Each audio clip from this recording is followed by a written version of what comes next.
So this purity in servanthood, this is achieved through the process of tasawwuf, process of tazkiyah and ihsan. So when Allah sees the purity in his servanthood, the purity in his worship, the purity in his iman, and purity in his pious deeds and acts,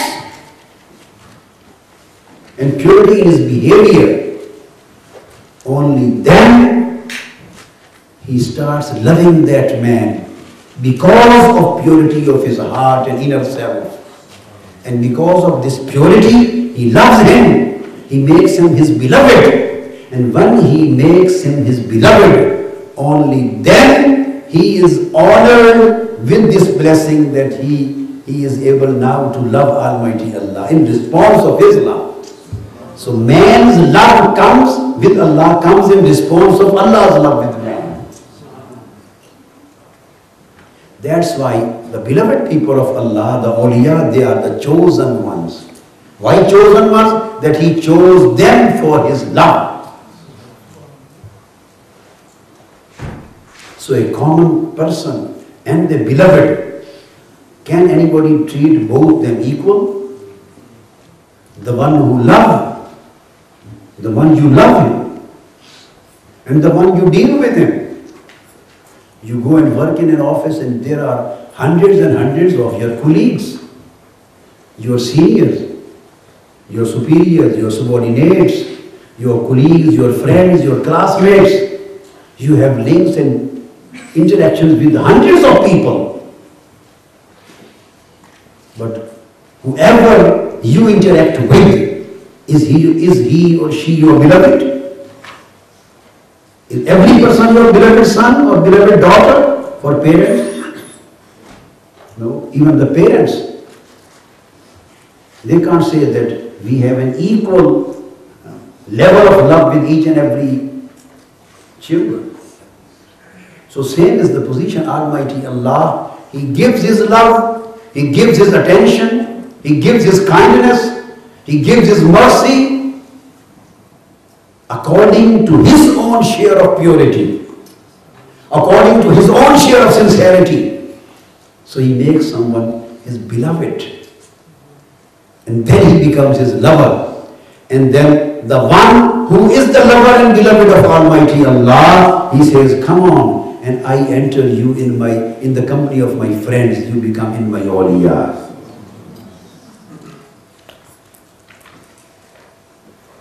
So now coming to the Holy Quran, this sometimes some of the scholars and people, they think that everybody is equal and there is no one superior to anyone. This is just misuse of Islamic concepts and misapplication of Quranic concepts. Quran has given 3 categories of people. How many? 3 categories of people. It is in Surah Al-Waqi'ah. Surah Al-Waqi'ah. And I am quoting verse number 7 to verse number 14. It is stated in Holy Quran, وَكُنْتُمْ أَزْوَاجًا ثَلَاثًا فَأَصْحَابُ الْمَيْمَنَةِ مَا أَصْحَابُ الْمَيْمَنَةِ وَأَصْحَابُ الْمَشْأَمَةِ مَا أَصْحَابُ الْمَشْأَمَةِ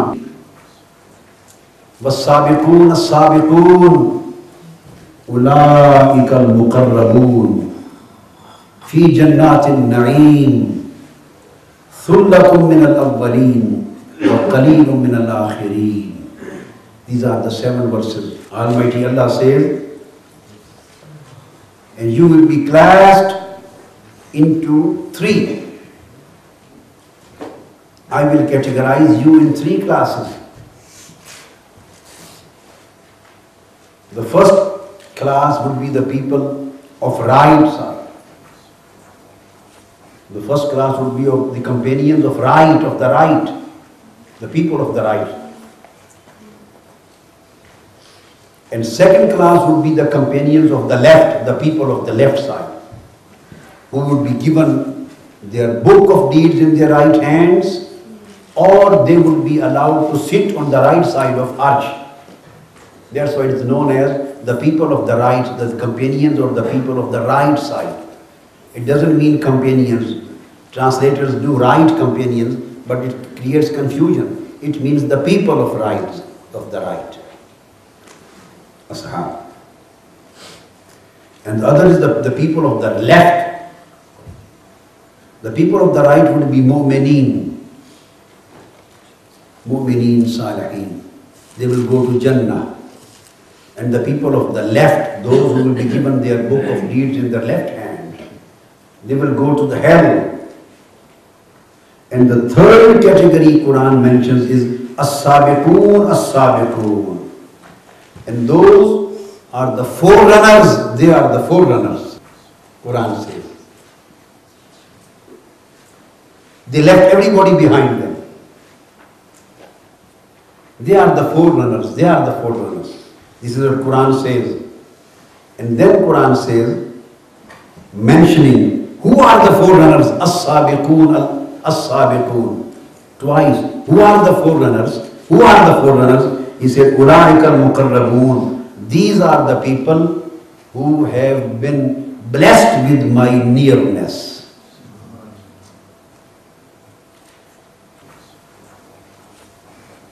These are the people who have been brought near to me. I brought them in my nearness. Al-muqarraboon. These are ashabul qurb. Ashabul qurba. The people of nearness. So three categories: the people of the right, the people of the left, and the people of the nearness. So mentioning these verses of Holy Quran, which I have also quoted for you, Allama Ibn Taymiyyah in fact quotes these people of the nearness, as-sabiqoon, as-sabiqoon, ulaika al-muqarraboon. He said these are the awliya Allah. So are they equal? Even Ashabul Maymana, the people of the right, they are Ahlul Jannah. They are the people of heavens, people of the who will be stayed and they will reside in the gardens of Jannah, gardens of paradise. Even they are not equal to, if they would have been declared to be equal, then what was the need of categorizing these right side people into further two classes? One is for the kafirs and the people of hell. Two categories are for the people of Jannah. And the people of Jannah again have been classified into two. One is known as just people of the right, the people of Jannah, and other are known as the not just people of Jannah, they are known as the people of Qurba, the people of nearness. They will live in my nearness and they will live in Jannah. This is the subject of tasawwuf, of subject of wilaya in Holy Quran. And then Quran says, Sullatun min al-awwaleen, Qaleelun min al-akhirin. A large in this muqarrabun, the people who are the people of nearness. He says, large group of the earlier people. How does this group constitutes the people of nearness? They say most of them belong to the early ages,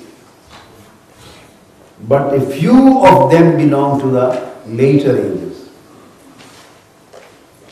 Most of them are the earlier people who had gone in the early centuries of Islam. But Allah says, but few of them are the later ones too. So this period has not been deprived. Depends upon your own effort.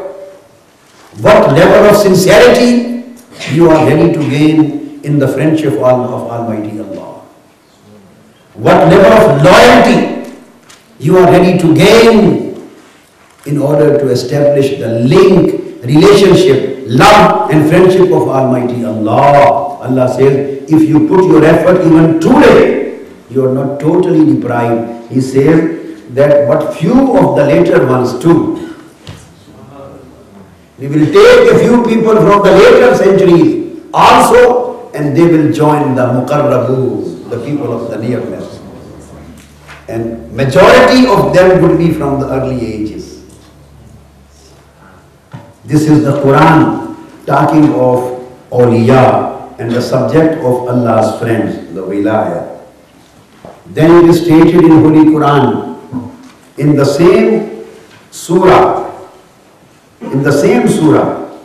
then it is stated in the end, فَأَمَّا إِنْ كَانَ مِنَ الْمُقَرَّبِينَ فَرَوْحٌ وَرَيْحَانٌ وَجَنَّاتُ نَعِيمٍ إِنْ كَانَ مِنَ الْمُكَذِّبِينَ الضَّالِّينَ فَأَمَّا إِنْ كَانَ مِنْ أَصْحَابِ الْيَمِينِ فَسَلَامٌ لَكَ مِنْ أَصْحَابِ الْيَمِينِ. Now we are not concerned with the people of the left. They are Ahlul Nar, people of Jahannam, people of the hellfire. We are not talking of them. We are talking of two groups, the Mu'mineen and Kamilin. Ahlul Jannah and Ahlul Qurba. The people of the paradise of the heavens and the people of the nearness of Almighty Allah. Two people. Ashabul Maymana and As-Sabiqun al-Muqarrabun. Then Allah says, the man who dies, if he belongs to Muqarrabun, if he belongs to As-Sabiqun, the forerunners, and if he belongs to the people of nearness, then what will be said? Allah says for them, but the truth is that if he is one of those brought near, one of those who are the people of nearness, then there is solace and sweetness and garden of delight for him. And if he is one of the companions of the right, the people of the right, then what will happen? It is stated, peace be upon him from the people of the right. Peace be upon him from the people of the right. Then Quran says that those who will be the people of the right, who will be the people of the right, he says, oh my Prophet, beloved Prophet, sallallahu alaihi wasallam, he says that people of the right, they say salam to you. They read salam on you. Salam, this is one tafsir. Salamun laka min ashabil yameen. This blessing would be given to the people of Jannah, that they would read salam on Holy Prophet sallallahu alaihi wasallam. So reading salam on Holy Prophet sallallahu alaihi wasallam is an act of the people of Jannah, not an act of the people of the hell. Those who are Ashabul Maymana, they will be allowed and they will be conferred upon with this blessing that they will be reciting and reading salam on Holy Prophet sallallahu alaihi wasallam. One thing, and there is other tafsir of the same verse, and that is salamul laka min ashabil yameen. Other meanings and tafsir is that they will be living in salam. Almighty Allah will place them in peace and salam, but this peace and salam conferred upon them would be because of you, my beloved Prophet Muhammad sallallahu alaihi wasallam. I will confer peace and salam on them because of you. Salamun laka means salamun bika. Because of you, there will be salam on them. So they will get the peace and salam through Holy Prophet, through wasila of Holy Prophet sallallahu alaihi wasallam, because they were true followers and lovers of Holy Prophet. Either this way or this way, that people of Jannah, the Ashabul Yameen, would be allowed to say salam on Holy Prophet sallallahu alaihi wasallam. Both ways.